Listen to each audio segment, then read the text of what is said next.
continuation of this series. And I bless the Lord. I know God has been blessing us and He's going to bless us today. Amen. Understanding the mission of God. So the topic today is on the move. That the church is on the move. Hallelujah. It is not an organization where sometimes in an organization there is no growth. The church is an organism. It's living. It thrives. It grows. So where we are today is not where we're going to be tomorrow. Because we are an organism. And I will relate that with that chapter. As we see, it's a very interesting chapter. Where we see the apostles continuing with their mission and missions and missionary journeys as they strengthen, as they encourage the church. And I want to bless the Lord because there's something that we want to pick, and the Lord is going to help us and to bless us. Hallelujah. Chapter number 16. I will just be picking a few verses as we continue, and I encourage you to go and read. It's a very interesting chapter. You know, in chapter 16, we see acts of the apostles. We see matendo ya mitume, matendo mengi. Bwana asifiwe sana. We see action, and that's the church I want to belong to, where there is action. Sitaki kuwa kwa kanisa ambao imesettle. Settlers. You know, in Kenya we used to have guys who were settlers. And they would come in an area and they settle. In Ukambani we have a guy called Wakamba wanamuita Koko. You know, I don't know what. You know, he was an Italian, so they were unable to pronounce his name. He was a settler there. And I believe Lord Daramia was a settler. These guys would just come and they settle. And that is not what the Lord wants us to be. He doesn't want us to settle. We see in this chapter, we see a lot of movements, missionary journeys. We see different and diverse happenings. Stagnation is not encouraging. Is not encouraged. Yani kwa maneno mengine kuregarega. You know, kanisa where unakaa tu, it's like una msimamo mzuri. Paul, we will see, rebuked a guy called John Mark. Alisema hapana, jamaa alitudesert at the hour of need. And that's what caused Paul and Barnabas to depart ways. It is in this chapter. The previous chapter, chapter 15, verse 36, we see John Mark, who had deserted the mission work at the hour of need at a place called Parmafil. It was a village. I don't know whether it was a village or a town. This was the root cause of Barnabas parting ways with Paul. But, you know, Barnabas sailed, the Bible says, sailed to Syria with John Mark. Then Paul chose Silas. And then they went through Syria and Cilicia, strengthening brethren. It's very important to know. It's very important to hold on even when things get so tough in this journey of faith and in ministry. And it's something I realized in that chapter 15, mwisho wake pale ambao kulikuwa na disagreement kidogo, that hakuna cha kukosana forever in ministry. Praise the Lord. Hakuna ati mtu nimemalizana na yeye, sitaki hata kumuona karibu. Kwa sababu hauna mbingu yako, either utaingia hiyo mbingu, ama yeye hataingia, ama mtaingia wote. So ni vizuri kujua hiyo. Hata kama one thinks the same way, that person is a child of God. Praise the Lord. So, and I believe somewhere they came and reconciled. Unajua shetani ni mbaya. Kitu kadogo tu ndio walikosania. You know, when John Mark alitoroka, mission za nyingine za kuwa ngumu, akatoroka, akawadesert. Alafu sasa Barnabas akamu encourage, kuja twende mission. Lakini Paul akamwambia hapana, haiwezekani. We cannot go with John Mark. He deserted us at the hour of need. Hiyo kitu tu ndio walikosana. Wakasema okay, basi fanya hivi, wacha mimi niende na Silas, Silas. Wakaenda na mission. It is from there where we pick up chapter 16. Verse 1, he said, he, Paul, came to Derbe and then to Lystra, where a certain disciple named Timothy lived. Timothy was a Jew who was a believer, but his father was a Greek. It is not told whether his father was a believer, but his mother was a believer. It is not, I don't know whether kuna Bible imesema, but ile nimesoma ni kama sikuona hapo. Paul wanted to go with Timothy on this missionary journey, so he circumcised him. Paul circumcised Timothy. Timothy had to be circumcised for the sake of the gospel. Kuna vitu lazima zifanyike katika maisha yetu ili injili ikubalike. Hallelujah. That was so that injili ikubalike, so that the gospel may be accepted by the Jews. Walijua huyo ni half-caste wa Greek na Jew. So hapo wakaona italeta tatizo. One time we went to preach in Yatta. Yatta is in Ukambani, somewhere dry, where Bishop Masika, we had gone to his village. We was planting a church, and we went we were given, may I say, 2 fine girls from Embu. She was Mugure and the Sioux. They live in the US now. Tukapewa na mama yake, tukaambiwa, Steve and the PM, I give you my daughters. Muende na wao peleka hao mission. Unajua wale wasichana ambao hawajaika nyanga mission na tumeenda village. Sasa walikuwa na cutex, walikuwa na lipstick, walikuwa sawa na lakini walikuwa wameokoka genuinely. So as we went for the mission, as we went now in the village, tulikuwa na group one another. A pastor, wale wa pastor wa nyumbani ambao wakiona uko na cutex ujaokoka, according to them, wakachukua Mugure and Susan wakamweka kando, wakampatia wakamsomea, wakawasomea sana. These girls were newly born again. They were so discouraged. So as we were going along, we saw them crying. So we went with the PM and we said, what is happening? Tumesomewa. Hey, we went with my brother tukaketisha huyo pastor chini. Tukamsort. Tukamwambia, okay, we have to make things right. Kwa mission lazima mkuwe serious.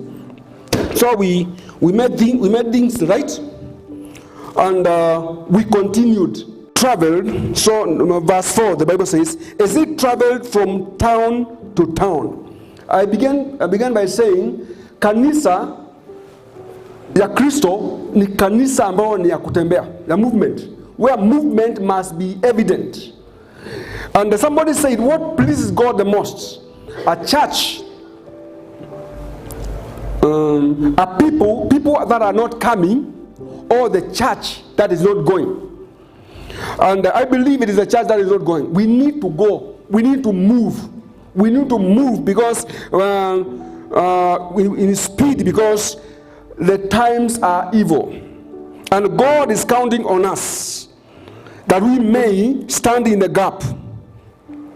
I advocate for a church that does a lot of travels, taking the gospel, transporting this gospel.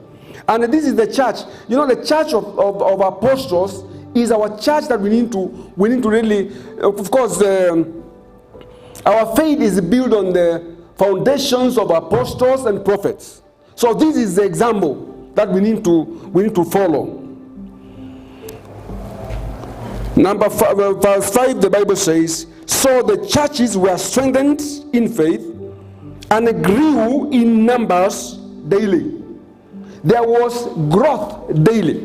Why? Because some people were moving. They were not just seated waiting, but they were moving. So what happened? The church was strengthened, and the people came to Jesus and the church was added daily. Let me tell you, when we obey the mission of God, and the mission of God is soul winning, is the reaching out, the Lord will add into our number as they are being saved, strengthening in faith, growth in numbers daily. Hallelujah. The spirit of the church in the book of in the Acts was action as opposed to settling. Kama vile nilitangulia kusema. Verse 6, the Holy Spirit prohibited them from preaching in the province of Asia. Holy Ghost akawaambia msihubiri hapa. They tried to enter a place called Bithynia, but the Spirit of Jesus would not allow them. Unaona vile ukisikia moto wa kuhubiri injili, lakini Yesu anakuambia, Roho Mtakatifu anakuambia hapana, si hapa. For the church of Jesus to move from one glory to another, it must be a church that listens, one, and obeys the leading of the Holy Spirit. Praise the Lord. We must be that church ambao ina obey, ina move na God. Akisema hapana usihubirie huyu, wachana. Yesu anajua tu atamulini. Alikwambia uhubirie. Nakumbuka we were making joke one time tulienda kuhubiri na huko kwa Pastor Sarah na huko. Then nilikuwa na make a joke. I think I had read this. Nilikuwa tunafika mahali kwa junction namwambia hapana.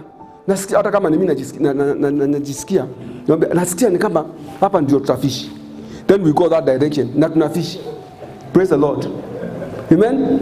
Yani, you know, listening to the Holy Spirit. How I pray that our church will be a church that listens and obeys the Holy Spirit, the voice of God.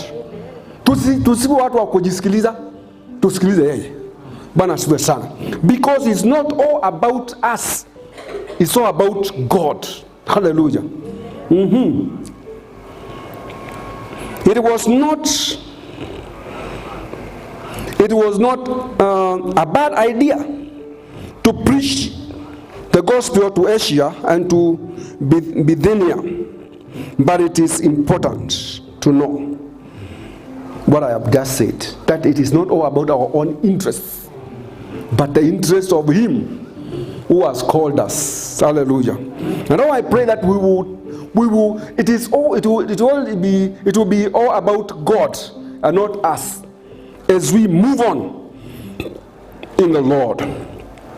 Verse 12, we are going very fast.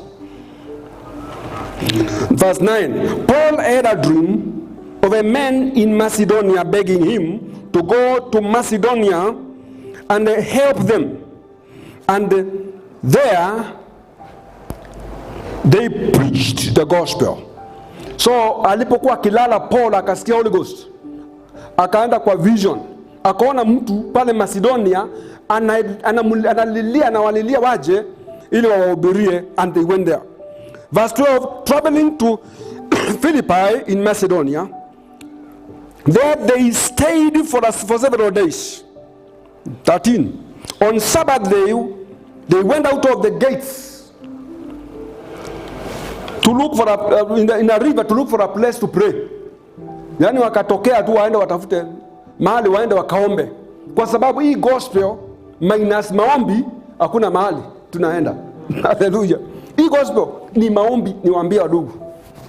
This gospel is all about prayer. And that's why Paul felt tumekaa several days here. Hii city is a new city. Why don't we just go to the pale kwa village kidogo pale kwa mto, tunaenda pata mahali tulale ili tuweze kuomba. They got some women there. Baada ya kwanza maombi wakaenda wakakuta kina mama wamegather pale. They were seated somewhere there. And they sat down and they began to speak to them. They seized the opportunity. Hallelujah. It is important to seize the opportunity. Ukisikia tu uko mahali na unasikia lazima uachilie neno, achilia. Bwana asifiwe sana. Sababu tukinyamazia hakuna kitu kinatendeka. Lakini to speak the word, actions will take place. Convictions. It's all about preaching the word of God, speaking the word. They spoke the word, and look at what happened. A lady called Lydia was there, and she was a dealer in purple clothes. I love the Bible. In purple clothes, was among them, meaning she was a woman of influence. Yani she stood out. Anauzanga nguo materials, ni trader wa materials za purple. Loyalty. Si hiyo purple ni loyalty, eh? Alikuwa msee wa nguvu. Msee, okay. She was a woman of influence. It's good to have women of influence in our midst. In the church, men of influence. Bwana asifiwe sana. One time tulienda kupreach kapshule kanaitwa Kiangema High School in Embu. And you know, a lady of influence. Apostle David Juma was the one who was ministering. Tunaenda pale tunakuta guy hawataki kusikia neno. Wanasimama pale vijana, it was a mixed school. There was chaos. Then we were saying, hawa jamaa hawajui sisi ni kina nani tumeingia hapa. Labda wanachezaga, lakini leo hawajui. So I was just whispering with another guy because Juma, I know, is such a tough guy. So Juma akapewa a preach. So he stood just like this. But what meant? He just stood. He's not speaking. And he said, he spoke in tongues for 5 minutes. Kukanyamaza. Then he told a lady, come here. He never knew that she was the head girl. Go and bring me some water to drink. So she went to bring some water to drink. And when she was going, she said, and by the time you come back, you will be saved. So she went. When she came, akaanza kunywa maji. I went to ignore. Akaanza kunywa maji pole pole akiwitnessia this girl. This girl confessed Christ. You know, she was the head girl, so she had influence. So you can imagine what happened after that. Several of them had to be saved. A woman of influence. She was there. He spoke the word of God. The Bible says she responded to the gospel. And that woman of influence responded to the gospel. Usiogope watu wa influence wanarespondigi to the gospel. Praise the Lord. Usiogope atemevaa tai, amekausha tai, ati ni boss. Anaokakaga. They get saved and they become very serious in the Lord. They get saved. One time we were preaching in a crusade, and we had a man of influence in our midst. He was called Engineer Mbogo. Majamaa wanaongea kule, akasema alipopewa mic akasema, you have to listen to me. I am Engineer Mbogo. I produce 80% of that electricity you are enjoying. And you know, they had to listen to him. He said, I can touch a button in Kaburu, Kule 7 Fox like this, and there's blackout in State House. And you know, they started listening to him. A man of influence. Praise the Lord. A man of influence. So we need these men of influence. My lawyers, they are not learned friends. Kama hawajua Yesu, they are not learned. Bwana siwe sana. You see, there are 3 responses that you expect as we move. One, when you speak the word of God, some people will ignore you. Mtu utamwambia Yesu atakupuuza. Kwanza anakuambia maneno makali. Usitoroke kama John Mark. Some others will just tell you that wanna postpone that idea.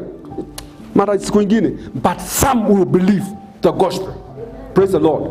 Uwezi kuhubiria watu wengi ukose mmoja tu amekubali Jesus. Amen. That no wonder the Bible says there is rejoicing when one soul confesses Christ. There is great joy for that one soul. Number 16, verse 16. When we were going to a place of prayer, we met by a slave girl. Hallelujah. A slave girl who had a spirit of divination. Her masters earned a lot of money from her. Yani kamusichana kamudivina kalikuwa na injili na ilikuwa inakaa kama injili ya ukweli. Kalisema in verse 17, this girl followed Paul and the rest of us, shouting, These are servants of God, of the Most High, who are telling you the way of salvation. Was she not speaking the truth? Alikuwa kanaongea ukweli. Ka slave girl. Kanasema watu wa Mungu wasikilizeni. She did this for many days. Kalifanya mambo wakati mwingi sana, for a long time. Many days. But the Bible says Paul was disturbed, was troubled in the spirit. Let me tell you. You know, when you are in the spirit of God, you will be able to discern a devil. You will be able to discern. You know, the devil will not present himself with the pembe and say, I'm the devil. No. You package himself like an angel of light. So that, and you know, there are prophecies that are given by diviners. Now unaziexpress ni kama ni prophecies of God. Why? Because ujatune in the spirit. Hallelujah. And that's why we need to pray, so that we can discern, is it the spirit of God? Is a counterfeit spirit? Oh, I pray that God will give me a discerning spirit. Za kusort out, kuwasort. Nikiwa hapa tunaangalia naona, hey, hallelujah. na kusort. Amen. I am praying. When you walk in the spirit, you will be able. The girl was speaking correctly, kabisa, she was. Let me just jump because of time. I'm just saying, don't be deceived or be misled, because the devil will represent himself like an angel of light. Verse 17. The owners of the girl, they lost their earnings, and so they caused Paul and the Silas to be dragged in the marketplace and to face the authorities. Yani hao watu, hao wadosi wao kama msichana walikuwa wanapata pesa kupitia hiyo trade. So what hiyo devil, because Paul aligeukia hiyo demon, akaiambia in the name of Jesus, come, kakawa loose. Unajua kwa loose kana kuwa soba. Sasa hiyo demon zinaenda kana kuwa mtu wa Jesus. So kakaingia kwa church. Watu wakasikia vibaya sana. So they dragged Paul, and I was wondering, where was Timothy? You know, they moved with Timothy. Paul and Barnabas, they moved with Timothy after they circumcised him. You know, mimi nilikuwa naona ni kama Timothy alitoroka. Timothy kilipo umana hivi, unajua alikuwa kijana. Akaingia kwa msitu. Because he's not mentioned. He's not mentioned here. So they were dragged, finally they were beaten up, walipigwa for the sake of for this gospel. Hii injili kuna watu walipigiwa. Kina Paul walipigwa. They were beaten, wakaingizwa kwa cell. Na unajua Biblia inasema si kwa cell ya kawaida, in a cell. That jailer was commanded to carefully guard them. Carefully. Ijalishi cell gani shetani anaweza kuwa amekufix. Unajua pia anaweza kukufix na umeokoka. Unaweza kuwa umeokoka bwana. Umependa Jesus kabisa, unaongea na tongues. Lakini kuna mahali kasero umewekwa na shetani. Amekufunga, amekukamata bwana. The Bible says jailer was commanded to guard them carefully. Then jailer akaongezea, fastened their feet in the stocks. Hiyo ni gani? Yani akawafunga hivi mahali kwa kichuma, huwezi toka pale. Ijalishi pale shetani anaweza kuwa amekukamata. Katika jina la Yesu. Let's see what happens. 25 as we go to finish. About midnight. Hallelujah. That's scripture mimi naipenda kabisa. Na nimehubiri kwa crusade. At midnight, Paul and the Silas were praying and singing hymns to God. And the other prisoners were listening. Paul and the Silas. Yani mmegongwa, hata hujui kama vile mmeumizwa, na hapo katika hiyo hali unaimbia Yesu. Bwana asifiwe sana. Hallelujah. You know, there is a young man, he's a preacher man. Right now, he was young that time, called Harry Munyi. Tutamuita hapa one time, atuhubirie one time. Nita convince pastor. I'm convinced. One time, that young man, nikuwa nyumba yangu ilikuwa strategically placed. So my brethren from Nairobi would sleep in my house. alafu tunaenda. So he came to sleep in my house. He had a mission in Kangaroo School, and the mother was sick in the hospital, so he was to come, tunaenda kuona mama, tunarudi. She was sick, the father had already died. Ni wakati HIV ilikuwa tu imeanza. Unajua ilikuwa mbaya. So mzee alikuwa, the father was a magistrate, so the mama was, mimi nilikuwa naona anaenda. You know, the way we go to the hospital, unaona hapa ni me I don't know, ni God tu akuje. So we were in that state, and Harry was to preach Sunday service. So when we saw the mother that night, nikaenda job usiku, nikakuja in the morning, nikamwambia Harry,